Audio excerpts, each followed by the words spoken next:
Well, the NFL draft is where GMs want to build their rosters, but only if they get players who fit.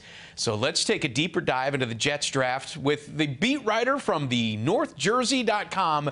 Andy Vasquez joins us once again. Andy, great to talk with you here. And I think it's pretty much a foregone conclusion. All signs are pointing to Zach Wilson going number 2 with the Jets, the quarterback from BYU.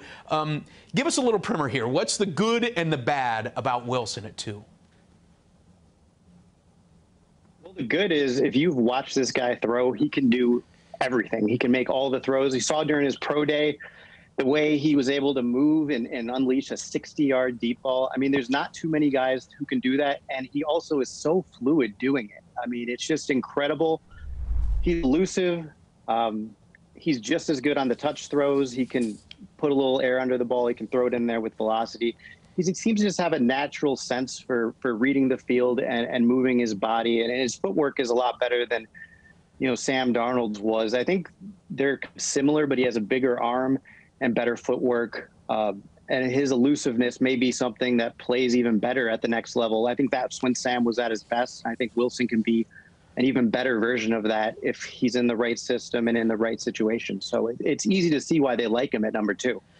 That attribute of elusiveness and being able to shake off tacklers and maybe even extend series by running a little bit more is really the key component. But the thing is, it looks so much like a rookie quarterback because it looks like the quarterback hasn't been able to read the defense and is always scrambling around. Right. So the thing is, you want to help that quarterback as much as possible. So is with number 23 the better way to help him by providing protection around him or getting him skills position players that are going to be able to create separation?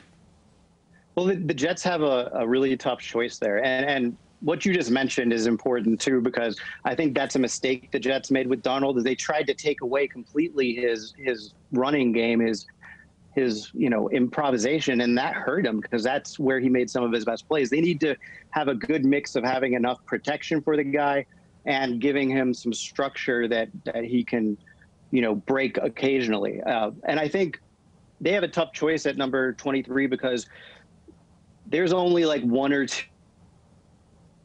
2 inside. Their need is on the inside of the offensive line. And there's a pretty big drop off after like the top 1 or 2 guys in that department. And then you're looking at tackles. So do you want to use the 23 pick on a tackle or maybe a wide receiver to help out this next guy? And that's a tough choice. And that's where you might see them maybe trade back, trade up to get a guy who meets the value of the pick, because you don't want to just pick a guy who's going to go later in the draft at 23 because you need him there.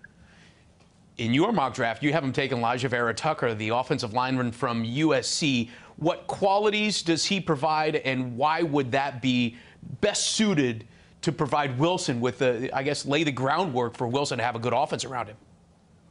Well, first of all, the interior offensive line is just such a disaster and a big need for the Jets. And I think he's probably the best guy available.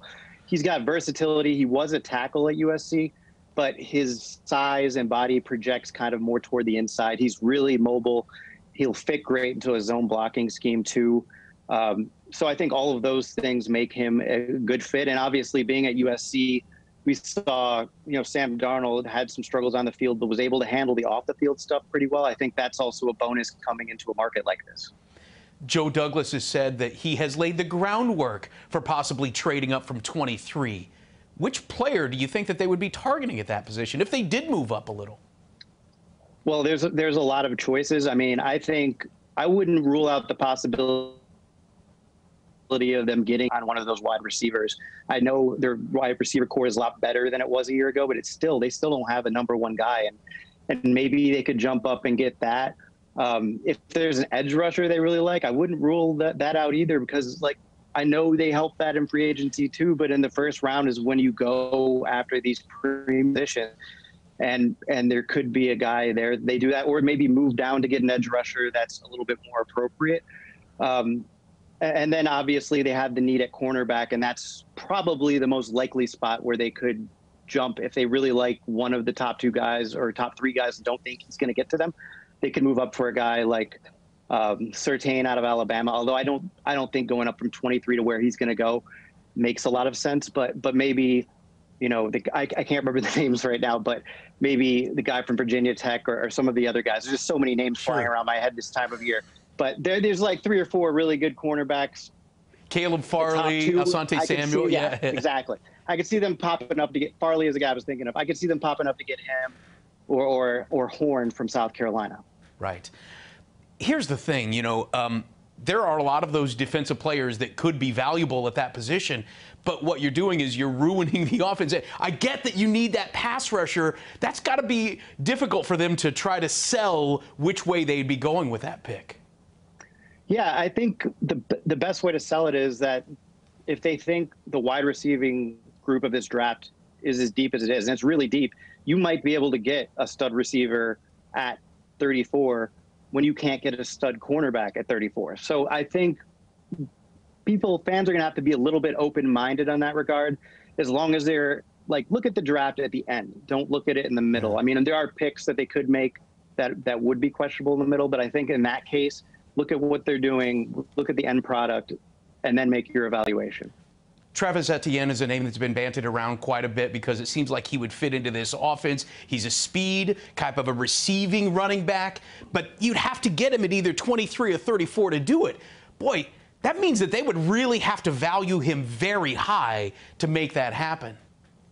I just don't see, if you look at what San Francisco did with its running backs, and it was mostly making guys who weren't big names into bigger names, I think you'll see the Jets go that route. I just don't, given all of their other needs and the other players who are going to be on the board at the draft at that point who are higher value, I just see them going in a different direction with running back and maybe trying to get a guy in the middle rounds, maybe like a Kenneth Gainwell from Memphis, a guy who's a dual pass run threat, somebody like that. I think that's where they could go after a running back, but no, I don't see them doing it with one of the first 2 picks, and that would be a pick I would second guess them on.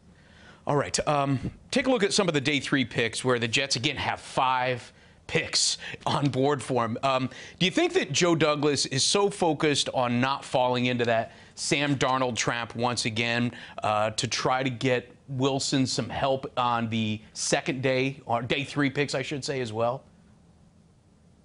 I think they've got to get him that help early. I mean, I think that is where they need to focus on the things that are going to help him. I think you can't wait to the end. And the Jets did that so often. If you look over the past 10 years, from 2010 to 2019, I mean, you can't come up with 10 top guys that or 10 good picks that they really got in those early rounds by going that way. So they need to focus on getting guys who can. They don't have a guy who's like caught for more than 2,000 yards, I think, that they drafted in the first 3 rounds in the last 10 years. I mean, that's insane. They're offering your quarterback no help. So they need to focus early on the draft on doing that and not get kind of bogged down on maybe taking the best guy available. I mean, you want to take the best guy available, but you want to maneuver and do that with trades at the right value, not reach for something. There's like Quinnen Williams is a good example of when you take the best guy available, sure, but not all across the board. Yeah, it always seemed like they were trying to grab the guy that had great vertical speed, but he wasn't a good route runner. We'll not throw any names out there. But, the funny thing is, there are a lot of good fullbacks in this draft that could be picked somewhere around 5 or 6. We haven't heard fullback since the Terminator days of John Connor and the Jets. But why is a fullback so important in this new Jets offense? Well, if you look at what the previous guys did in San Francisco, LaFleur was obviously there and is planning to run a similar kind of offense here. Fullback was a key part of their offense and played a pivotal role. So the Jets have a couple options there. They could go with Trevin Wesco, who's already on the team, kind of has played that role. He's a tight end and has slid into the backfield, but he's not a perfect fit for that. And I think you really could see them target a fullback later in the draft if there's a guy who makes sense for them. And that would be a good thing to do for this offense.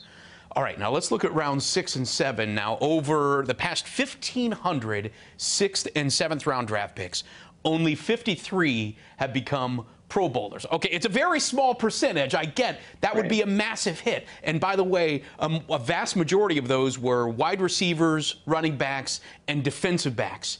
Do those 3 categories seem to be where the Jets might strike late in the draft? I think so, and I think the reason you see that happen is because the kind of players that are taken late in the draft. It's these guys who have that athleticism and that capability, but there's maybe some questions about how they're going to take on an NFL playbook or how they're going to make the jump to a high level of competition from a lower conference. So, yeah, I think that's where you'll see them take those risks, and that could be the kind of guy you should be looking for there, because it's not really a huge risk because, like you said, it's not often that they pan out. But if you get a guy with massive potential and it does pan out, it's a huge reward.